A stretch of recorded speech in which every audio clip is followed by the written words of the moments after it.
So this video I just wanted to talk to you about pouring concrete floors in freezing cold temperatures.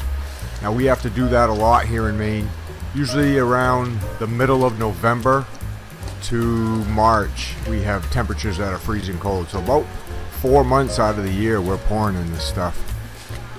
And we've been doing it, for 40 years, so we've got pretty good experience about what works, what doesn't work good.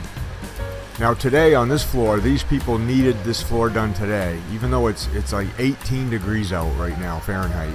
But they had to have it done because they had a crew of framers coming in the next day to start framing on this, and they didn't want to delay the framers. So unless it was really bad temperature like snowing or freezing rain or something, they had to have the floor done.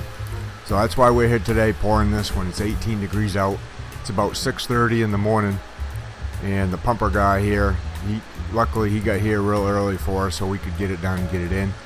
Now the mix we're using, we're using a 4,000 pound mix. Now normally on a floor like this in the summer we'd use a 3,000 pound mix, but in the winter we use a 4,000 because the extra cement is going to help generate more heat of hydration as this stuff sets up. So that's one thing we do, is we bump it up and add more cement in the mix. And then we're always using a water reducer, so we have a mid-range water reducer in this, and then we got about 140 degree hot water in the mix, and that comes right from the boiler at the concrete plant. And when we mix the hot water with the with the dry aggregates, the concrete temperatures come out about 75 to 80 degrees if we're lucky, but usually it's in the 70s. And then depending on how long they have to travel, this was a little bit over an hour for the trucks to travel here this morning. That's going to lower the temperatures a little bit too as far as the mix goes. So we ended up with right around 70 degree concrete here. And then we always put an accelerator in it too. We'll use bag flake is the best. That helps dry the concrete up the best. It helps it set up faster. There's liquid cal you can use, and then there's liquid non-calcium accelerators that you can use, depending on what your specs say, what you've got in the concrete as far as wire, rebar, and all that. But generally, most of the time, we'll use bag cal, and that works really, really good for us. And then another bonus we have here is this floor has styrofoam under it.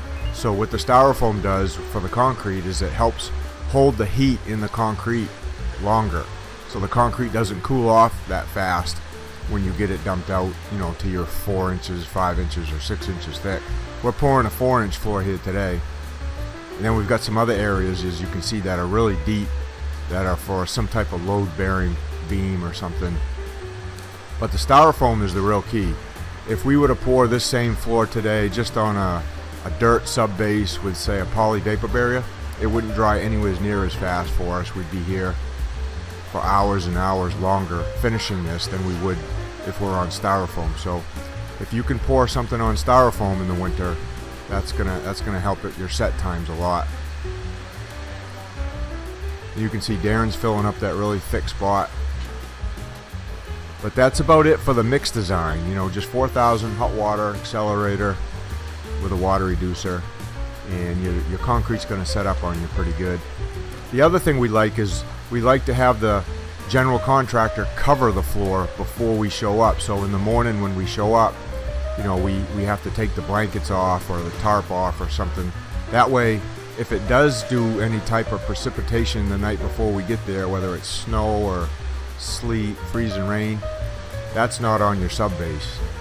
When we show up like this to pour and there's ice all over that styrofoam, frozen ice all over the styrofoam, that's just gonna, number one, that's not great to begin with, and it's just gonna kill the temperatures of your concrete. It's like putting ice cubes in the concrete. So, and then that water, that frozen water that melts under the warm concrete, all comes up to the surface, and you gotta wait for it to evaporate. And on a day like today, where it didn't even get above 32 today, that water doesn't evaporate all that well.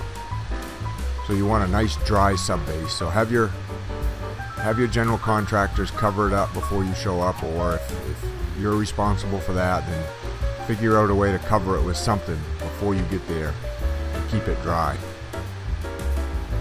And you can see the sun starting to come up now. We're actually on the ocean here. This is an ocean, kind of an oceanfront home. And it has a lot of, as you can see, a lot of inside corners to this. The foundation was kind of all chopped up. We were hired here today just to do the pouring and the finishing. So we're working for the foundation contractor, and the foundation contractor is actually working for the general contractor, who is the builder. And they're the ones that got the floor prep. So they put the styrofoam down, they put the wire down, and then they hired the guy to come in, the plumber to come in and do the radiant heat tubing.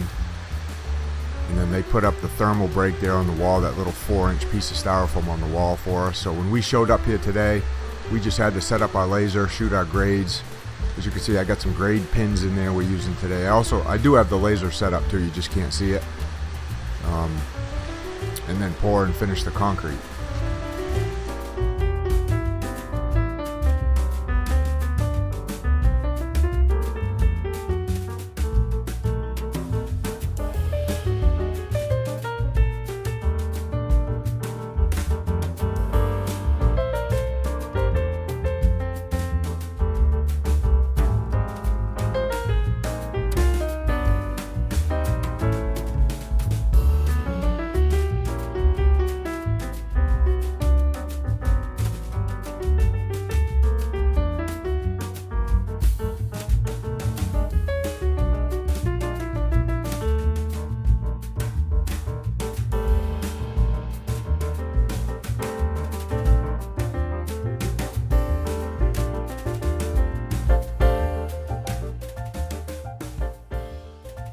So now we're going to go up in here and we're going to screed this down by hand using the wet pads we made from those grade stakes.